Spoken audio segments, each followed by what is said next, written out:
ሰላም ሰላም ቤተሰብ እንዴት አደራችሁ? እንዴት አረፈዳችሁልኝ? እኔ ደህና ነኝ፣ እግዚአብሔር ይመስገን። አርብ እንዴት ነበረ? እኔ ጋር መልካም ነበረ። ብዙ ጊዜ ያው ኮመንት አልመልስም። ይሄ ኮመንት ግን ጆርዳን አትምጡ አትበያል ብላኛለች አንድ እህቴ ኮመንት ላይ ማለት ነው። አንዳንዱ ደግሞ ጆርዳን ጆርዳን ትያለሽ እኛ እየሰራን ነው የምትሉም አንዳንድ ሁላችንም እየሰራን ነው፣ እግዚአብሔር ይመስገን። አሁን እኔ ሁሌ እንደዚህ ስታዩኝ እንደዚህ ነው የሚሰራው። ግን እንደኔ ደግሞ እንዲህ የማይኖሩ ድምጻቸው ታፍኖ ስንት የሚሰቃዩ አሉ። እኔ ማውራ ስለነሱ ነው እንጂ መልካም ሰው አለ፣ ጥሩ ሰው እኮ አለ። ግን በብዛት ፐርሰንት የተረገሙ ናቸው። የአንድ አመት ደሞዝ ተከልክሎ ቁጭ የሚሉ አሉ፣ ደም እንባ እያለቀሱ ማለት ነው። የአንድ አመት የ8 ወር የ6 ወር ደሞዝ ተከልክለው በነፃ በሉት እንደዛ የሚሰሩ አሉና እኔ ደግሞ አትምጡ አላልኩም። መታችሁ እዩ። እንደ እድል ነው። መልካም ቤትም ሊያጋጥማችሁ ይችላል፣ መጥፎም እንዲሁ ሊያጋጥማችሁ ይችላልና ራሳችሁ ዝግጁ አርግታችሁ መታችሁ ማየት ነው። እኔ አትምጡ አልልም። እኔ ለምሳሌ እኔ የቅርቤ ሰው ነው እዚህ ጆርዳን መጥቶ እንዲሰራ አልፈልግም። ምክንያቱም ከ80 ከመቶ ምናልባት 10% ነው ጥሩ ሰውና ስለማቅ ማለት ነው ብዙ ቤት ስላየው ለዛ ነው እንጂ ለክፋት መታችሁ እናንተ እንዳትሰሩ ምናምን ብዬ አይደለም። የእውነት እናንተ ፍረዱ። የምትኖሩ ልጆች አላችሁ እንዴት እንደምትኖሩ እኔም ደግሞ እያየው ነው። በየቀኑ እየደወሉ ችግራቸውን ስለሚሰማ በጣም ነው ውስጥ የሚሰማኝ ማለት ነው።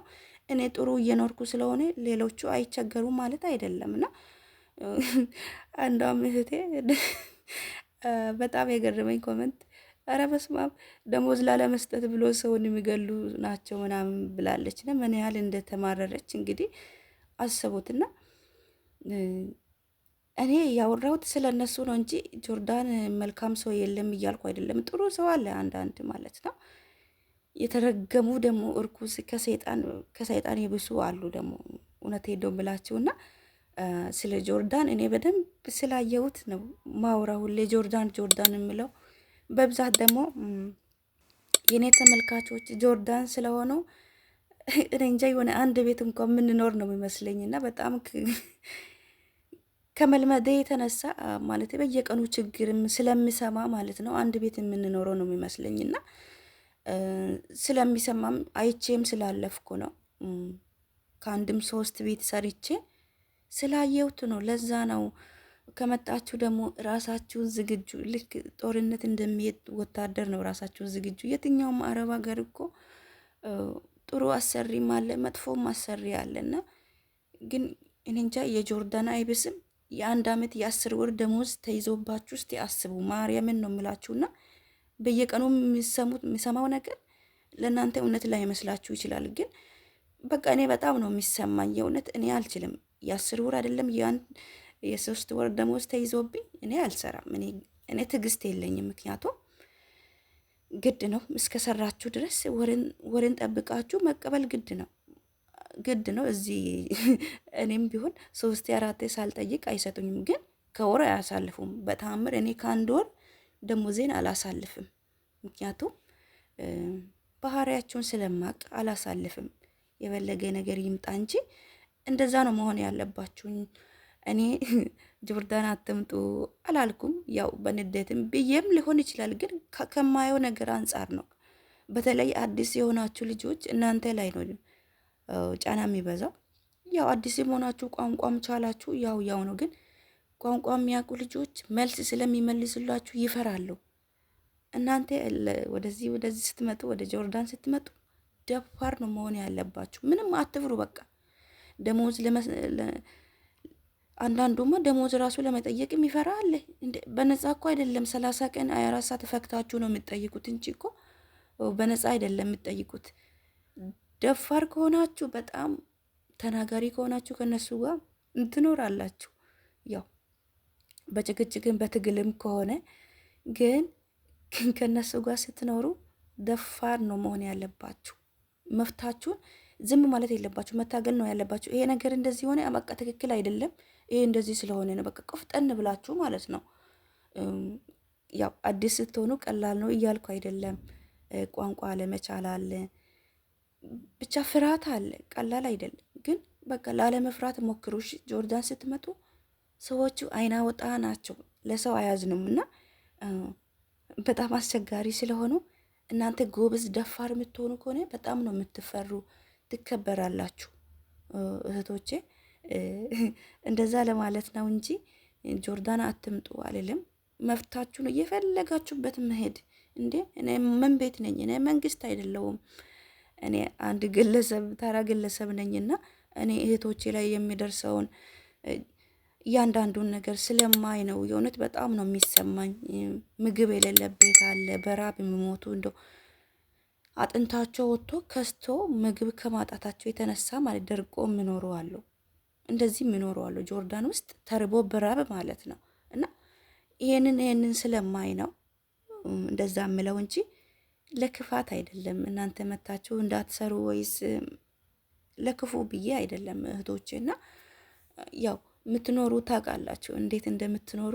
በተለይ የቆያችሁም ሆነ ያልቆያችሁ እንዴት እየኖራችሁ እንዳለ እናንተም ታውቃላችሁ። ለእናንተ አልናገርም። እና ለዛ ነው ራሳችሁን ዝግጁ አድርጎ ስትመጡ ደፋር ሁኑ። የትኛውም አረብ ሀገር ጆርዳን ብቻ አይደለም፣ የትኛውም አረብ ሀገር አረብ በጣም በጣም ጎበዝ፣ ቆፍጣና፣ በራሳችሁ የምትተማመኑ፣ መልስ የምትመልሱ፣ ትክክል ያልሆነ ነገር ስትነገሩ አይ ይሄ እንደዚህ ስለሆነ ነው ብላችሁ ኮስተር ብላችሁ ከመለሳችሁ በጣም ትፈራላችሁ፣ ትከበራላችሁ። አሁን እነዚህ ፊሊፒኖች ምናምን በጣም ደፋር ናቸው እና ደግሞ እነሱ አስመሳይም ናቸው ምናምን።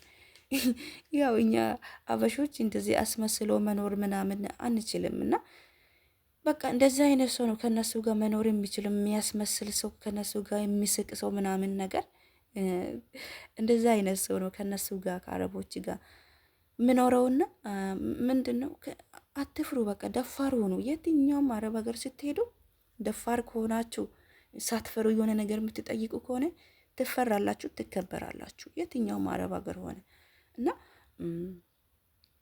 ያው መታችሁ ስሩ። መልካም እድል ይሁንላችሁ። እኔ አትምጡ አልልም እህቶቼ፣ መልካም ቤት ይቅጠማችሁ ነው ምለው እንጂ እኔ እንደዛ የማለት መፍትም ሆነ እንትን የለኝም። እኔ ባለስልጣን አይደለሁም፣ እኔ ምንም አይደለሁም። እናንተን የመከልከል መፍትም የለኝም እህቶቼ። ያው እህቶቼ ብዙ ልጆች ስለሚሰቃዩ የእነሱ ህመም ስለሚሰማኝ ነው እንጂ ለክፋት ብዬ አይደለም። አሁንም በየቀኑ ሰው እየገባ ነው፣ በየቀኑ ነው የሚገባውና ያው ግድ ነው። ኢትዮጵያ ውስጥም ያለው ነገር አያስቀምጥም። እጅና እግር ካለ ሰው ጤነኛ ከሆነ የትም ተሰዶ የመስራት መፍቱ ነው። መፍቱ የሚያናድደው ነገር የኛ መፍት አይከበርም እንጂ ከሁሉም ዜጋ እኛ ኢትዮጵያን ለምን እንደሆነ ያላቅም መፍታችን የማይከበረው የሌላ ሰው ዜጋ ደሞዝ ወርን ጠብቆ ነው የሚሰጡትና የሆነች ልጅ ቲክቶክ ላይ ስታወራ እየሰማው ነውና ሁለት ሆኖ ነው የሚሰሩትና የፊሊፒኗ ደሞዝ በየወሩ ነው ተቆጥሮ የሚሰጣት፣ የኛዋ ግን አይሰጠኝም፣ በየወሩ ደግሞ በእጄ አይሰጠኝም ማለችና ብር አይቼ ምን አይነት ከለር ራሱ መሆኑን ብር አይቼ አላቅም። በቀጥታ በባንክ ነው የሚልኩት። በ6 ወር እንደዚህ ነው የሚልኩት፣ በአንዴ እንደዛ ነው የሚልኩት። በእጄ አይሰጠኝም። የፊሊፒኗ በእጇ ነው የሚሰጠው በየወሩ አለችና ለምን እንደሆነ አላቅም። የኛ መፍት እስቲ እኛ መፍታችን ነው አይደለ? ገንዘባችን በእጃችን መስጠት በየወሩ የመቀበል መፍታችን ነው። ከኛ ጋር 30 ቀን የፈጋለ እንዴ? እንዴት ነው ብር እጇ ላይ የማይሰጠውና ያ አላችሁ ጆርዳን ውስጥ ምን ብር እጄ ላይ አይሰጥም በባንክ ነው የሚላከው ምትሉ በጣም ብዙ ልጆች አላችሁና እስቲ አስቡት። የኛ መፍታችን ተገፍቶ እንደዚህ ነው የምንኖረውና በህጋዊ መተን እንደዚህ መሰቃየት የለብንም። መፍታችን መከበር ነው ያለበት። ዝም ብሎ በመንግስት መምጣት ብቻ ሳይሆን ቢሮዎቹማ ተው፣ ቢሮዎቹ ልጆቹ አሁን በጣም ከተምርር ብለዋቸው በቃ እየወጡ ነው የሚጠፉት። ምክንያቱም ቢሮ ስልክም አያነሱላቸው ምንም አይነት መፍትሄ ስለማይሰጡ ቢሮ ለፈጣሪ ስጡ እንጂ ቢሮ የኛ መፍትሄ ይከላከልናል፣ እኛን ይጠብቀናል አትበሉ። መጀመሪያ መልካም ቤት እንዲያጋጥማችሁ ፈጣሪያችሁን ጸልዩ እንጂ በጣም አስቸጋሪ ነው። ቢሮ ምንም ከምንም እናንተን አያስጥልም። ፈጣሪ ይጠብቃችሁ እህቶቼ፣ ሁላችሁም በያላችሁበት ዓለም ዳርቻ ሰላማችሁ ብዝት ይበልልኝ። ወዳችኋለሁ። አዲስ የሆናችሁ ደግሞ ሰብስክራይብ፣ ላይክ፣ ሼርም አድርጉ። በያላችሁበት ዓለም ዳርቻ ሰላማችሁ ብዝት ይበልልኝ። መልካም ጊዜ፣ መልካም ቆይታ። ቻው